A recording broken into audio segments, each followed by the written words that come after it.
Welcome to Linkronicity, where your journey and destiny link. I'm Stacey, Kumagai, your linkologist, and I'm here to help you link your life. Today we're going to be talking about the link of aging, and today's video comes to you courtesy of a question from Margaret D. of Reno, Nevada. Hey Margaret, thanks for writing in. Margaret writes, Dear Stacey, I live in a community of retired people as I'm a retired teacher. This is where I thought I wanted to be, except many of the people that are around me, i.e. my neighbors, are dying. And this is getting really depressing. I want to move out, but I am afraid to do this at my age. Is there such a thing as being afraid of the link of aging? And if so, how can I overcome it and feel better about the aging process and about being a senior? Anything you can advise me of would be really appreciated. Thank you for your help, Margaret. Okay, Margaret. Thank you for writing in. I really appreciate the fact that you had the courage to do this, and let's address this topic. And thank you for your years of service as a teacher too. I really appreciate it. Okay, let's address the link of aging. Are you really afraid of aging? Or are you looking at mortality because your neighbors are dying and you're really afraid of dying? Or are you afraid of living? It's a really complex set of questions, isn't it? But this is how we dissect it. This is how we take a look at it as to what the real fear is, what the real concern is, and where are you creating your own darn roadblock. That's what we need to figure out, Margaret. Like, where is that roadblock coming from? So, first of all, let's start with this. I know it's really cliche and overused, but age really is a number. It just is. So take that out of your head right now, okay?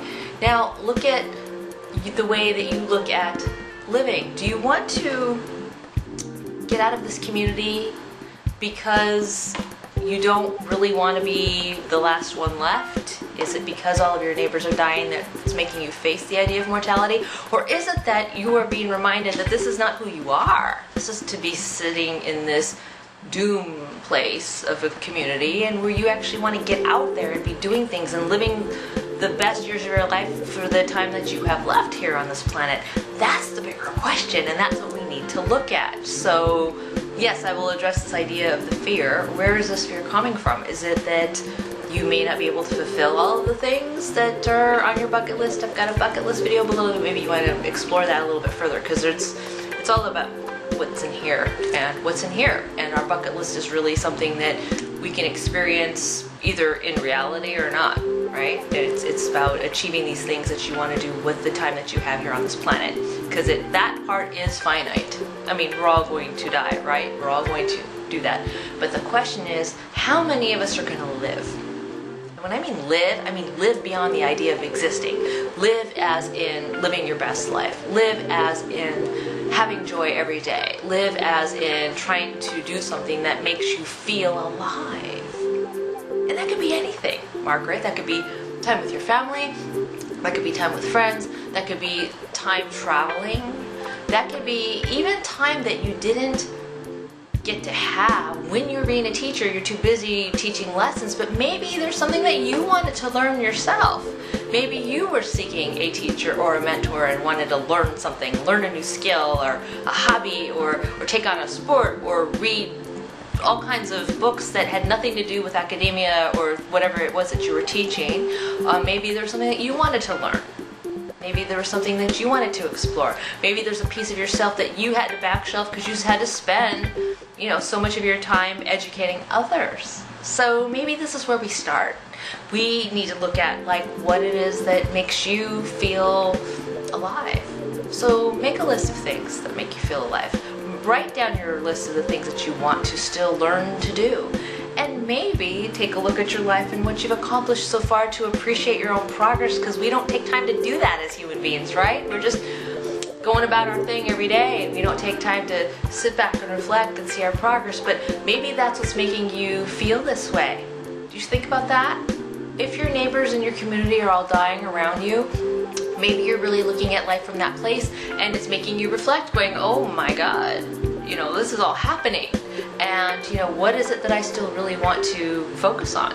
Because every day is you're being shown that life is short, so you need to go out and live it and do it. So look at it that way as opposed to aging. There's nothing that you can't do.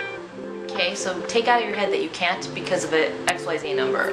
That's, there's a lot of different things that are being done every day with people who may even be 10 years older than you, because they know that, hey, what have I got to lose? I'm going to try this. I'm going to go learn this. I'm going to start painting or dancing or whatever it is that they didn't get to go do because they kept putting the obstacle there, saying that they couldn't because they were too old.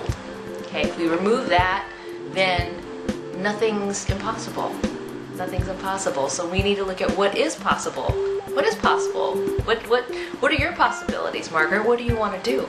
And if we start looking at it from that place, aging now kind of dissipates, right? Because aging really isn't about anything in terms of getting old. It has more about celebrating what's new. And that's how we prevent aging. Looking at something new every day, looking at a new way to look at things, how we process our communications, how we interact with the people around us and within our community, doing something that matters. And that's how we can slow down the aging process from the inside, not from a jar of anti-aging cream and not from any other place, but just within your heart and your mind. And that's what enlivens our soul. Like, it's excited every day to go out there and be living our lives, right? So maybe that's a good place for you to start, Margaret. As for move, think about the places of where you might want to go. And if you don't know, take a weekend trip somewhere and go explore it and see what resonates with you. And if it, piques your interest or stirs something up inside of your heart, and it's like, yeah, I really like this place. I could live here. I could see myself here. Then maybe that's where you start. But it's all about taking that first step. So figure out your first step, Margaret. And that starts with a list of the things that you still want to do and how you want to live your next chapter. Because that's all it is. It's your next chapter.